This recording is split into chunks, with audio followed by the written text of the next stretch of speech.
What's up, guys? This is Raul Espinoza with the Iowa Entrepreneur, and today my guest is Dominic Keeling from Pingora Outdoors. Welcome, Dominic. Thank you. Yeah, thanks for doing this for me. It's a pleasure to have you. Yeah. Wanted to get started with the podcast, knowing a little bit about you. So those who listen and haven't heard of Pingora, talk a little bit about how you got started in your niche and pre-Pingora days. Oh, man. And then we can go ahead and talk a little bit about Pingora. Yeah. I mean, first of all, where do I begin? Yeah. Were you always an outdoorsy kind of person? Yeah. I kind of definitely grew up wanting to spend time outside. I definitely struggled with the idea or thought of trying to, what's the big boy job? What's a desk job supposed to be? And I never was very good at that. Growing up in high school, I remember in the summers, I worked at Big Creek Marina. And in the winters, I worked at Seven Oaks as a ski instructor, ski and snowboard instructor. And this was during high school? Yeah. Okay. And that's what I did. So during school, obviously I did school, but sports were my focus as well. Nice. And then outside of that, I was doing stuff, Cool. which was working at Big Creek or the ski. And so at what age do you remember like when you first started skiing, or were you like, because I don't think I've been skiing in forever and I've only done once. And like you've probably been doing what since you were before 10 years old, or? Oh yeah. Yeah. Really? Yeah. So you're a natural outdoorsman then?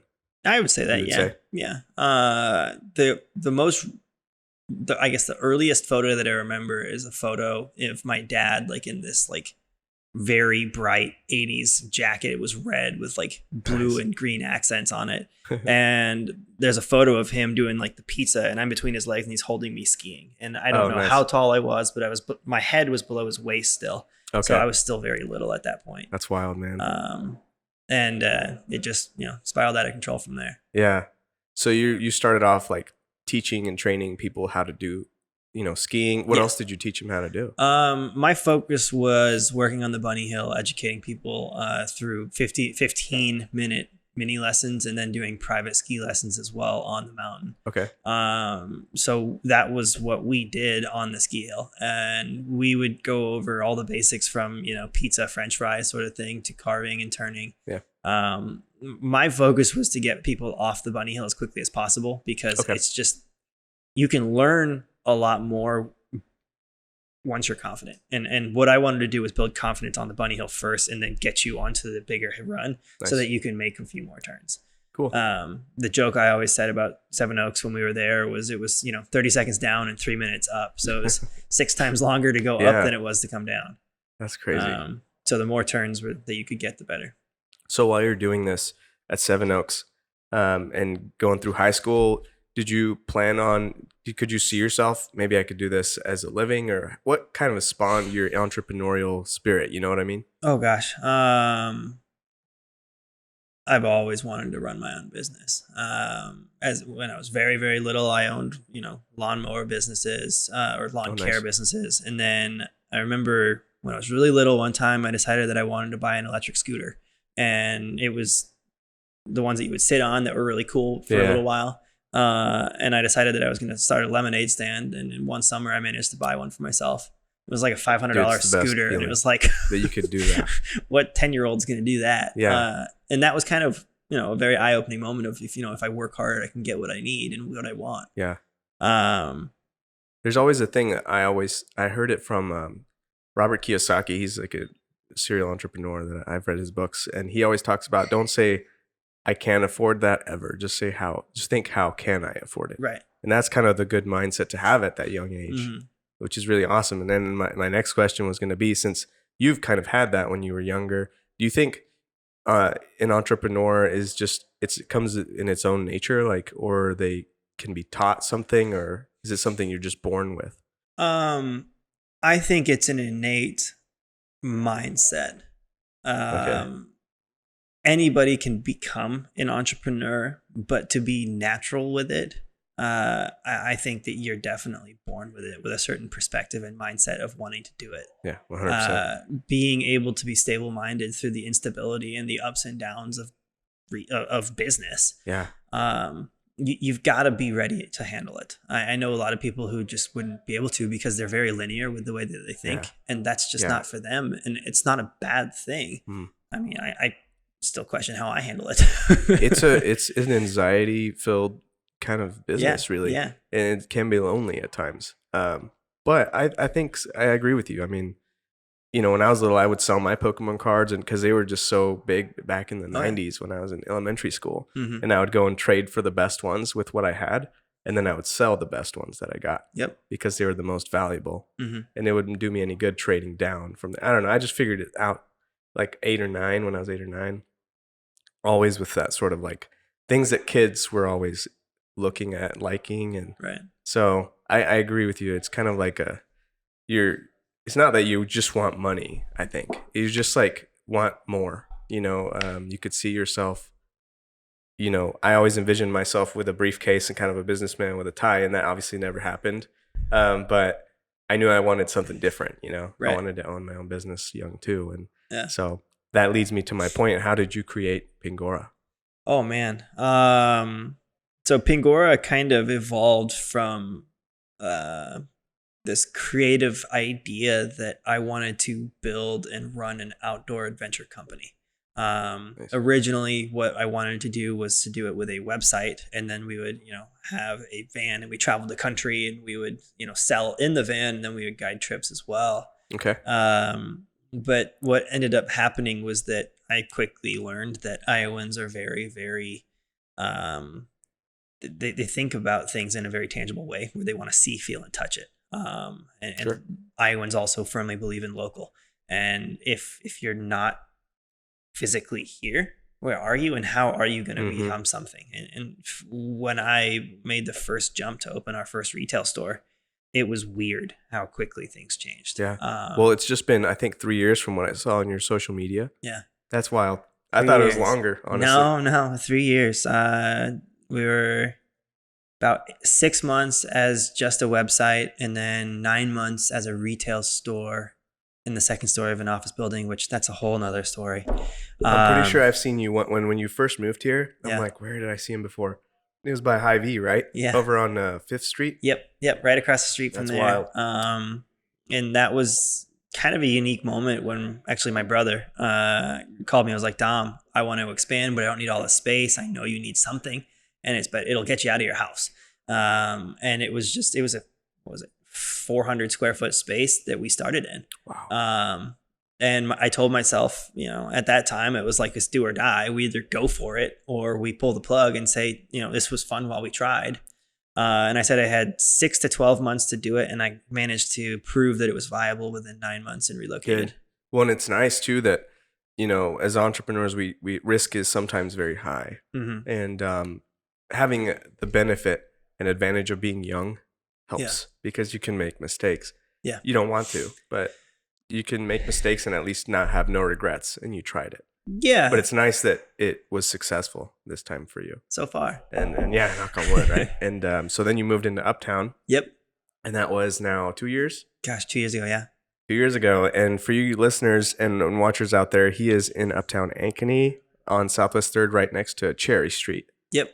And so, talk a little bit about how, so you quickly transitioned from that second story building to Uptown, and now you expanded it, right? Yep, we did a 3 times expansion. Finished February of 2019, and that's crazy. That was a pretty wild expansion, and it took a while. It took a long time, and I felt bad for people that came in during the middle of the construction, because I'll never forget there was a few moments when I was swatting off some construction dust on some of the gear that we were selling. And I was like, oh my gosh, this is so bad. Yeah. Mm-hmm. What made you decide, did you see, like, did you go with a gut feeling and say, I need to expand? This isn't big enough yet. Honestly, deciding to expand stemmed from the realization that it just wasn't big enough. It got to be a little bit too tight when there were people in there.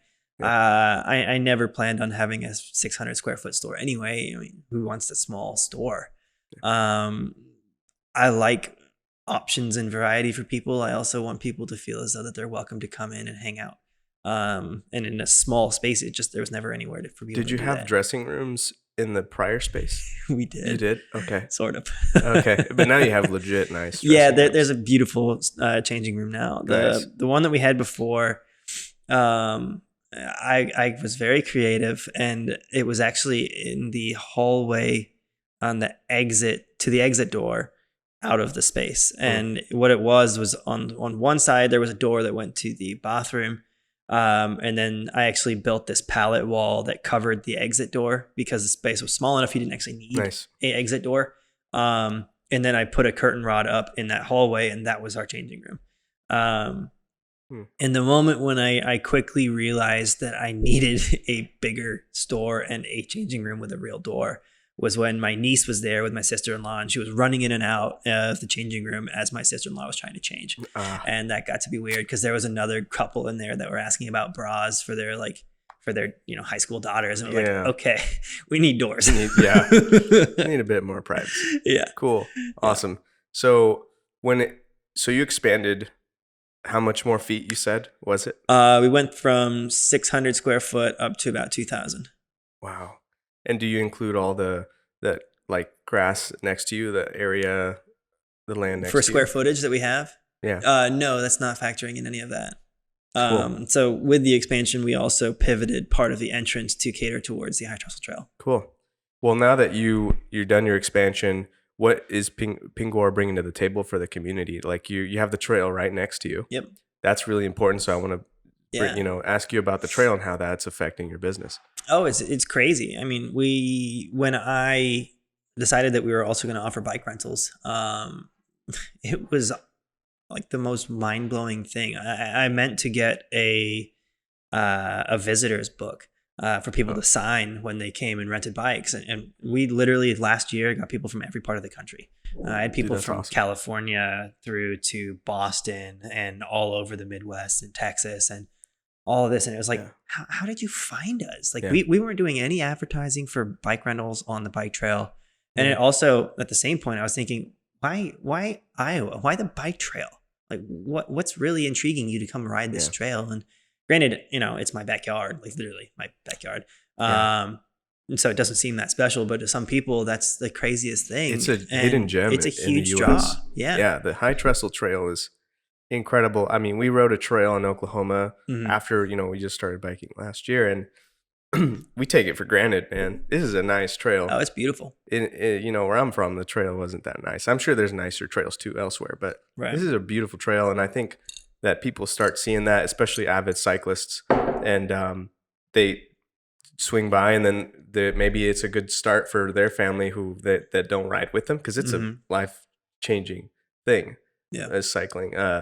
So having the ability to rent a bike and try it for yourself is just this new feeling that, then it's an investment later on. They can buy their own, but it's a really genius thing that I think you did to bring in new cyclists to try out the trail, because there's plenty of people that live next to it that have never experienced that feeling.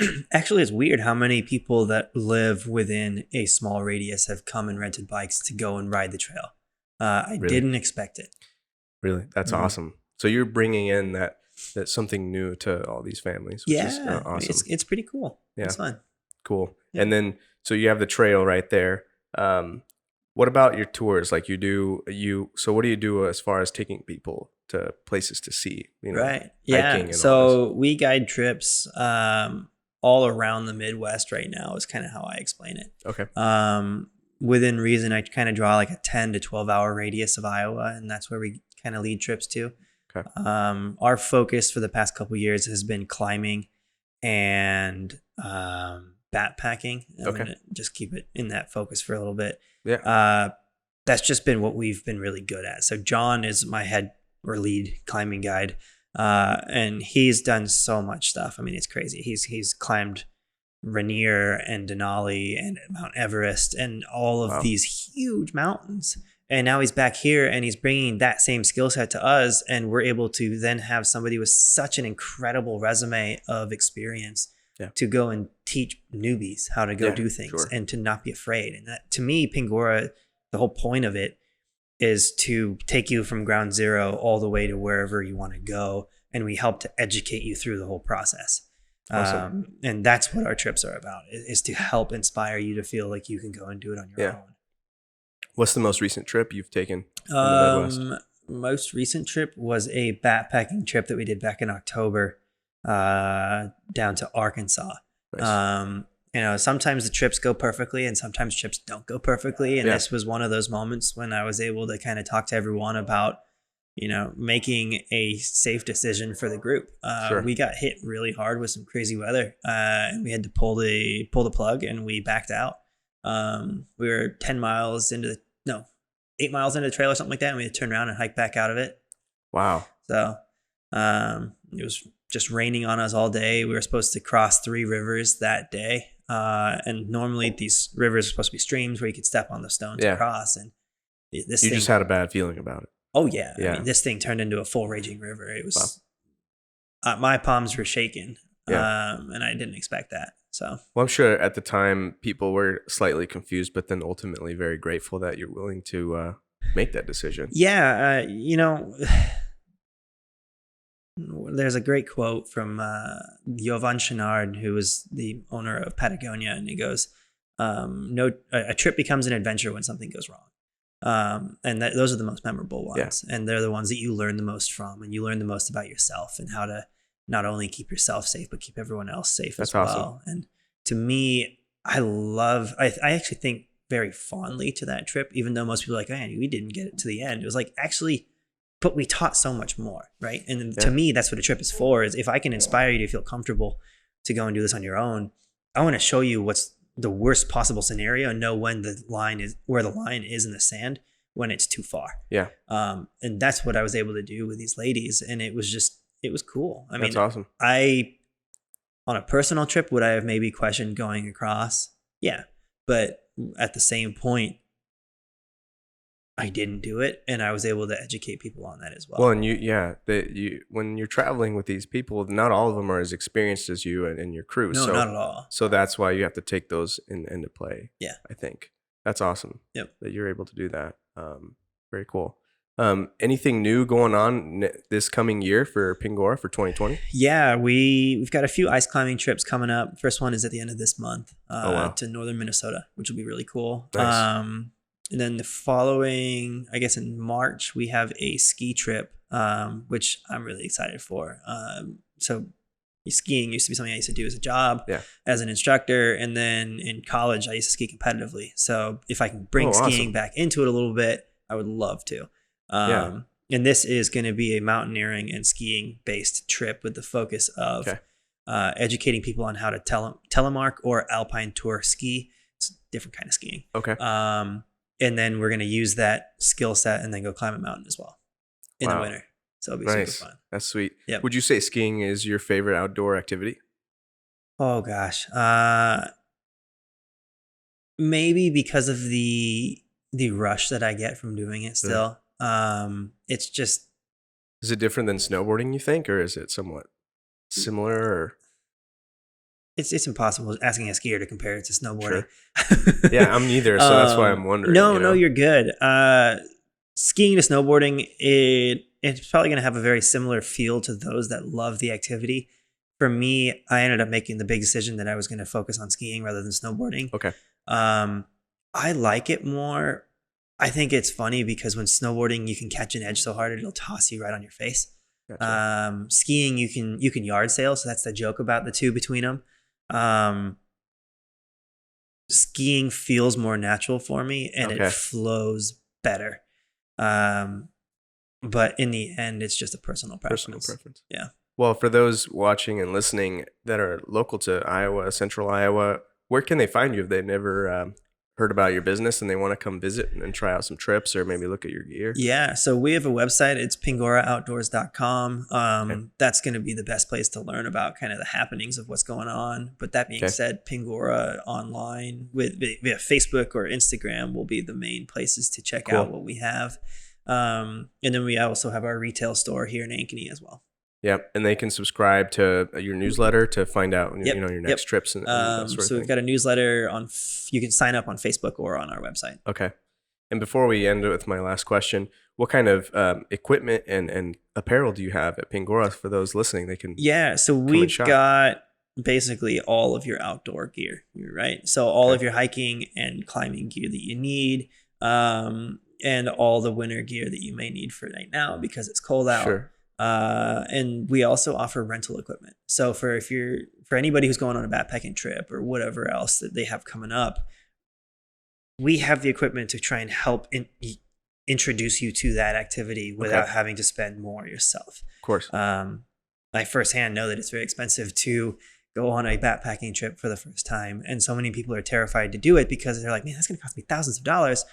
I've got it down to the point where it'll cost you about $200 in just rental equipment. And if you fall in love with all of the equipment that you're using, we'll take the money that you've spent on rentals and we'll include that basically towards the cost of buying new. And you have classes too for backpacking as well. Yep, we do. Okay, awesome. Well, my last question to you, Dom, is what is the definition of entrepreneur for you? Oh gosh. To me, an entrepreneur is somebody who has a vision or a dream and chases it with everything that they have because they firmly believe that there is a need for it within the community. Dude, that's nice. Yeah. That's probably one of the best answers I've had on Thank the you. podcast. So Appreciate that. dude, Dom, this was awesome learning about your business. Thanks for doing this. Very welcome. Thanks guys for watching. Yep, thank you.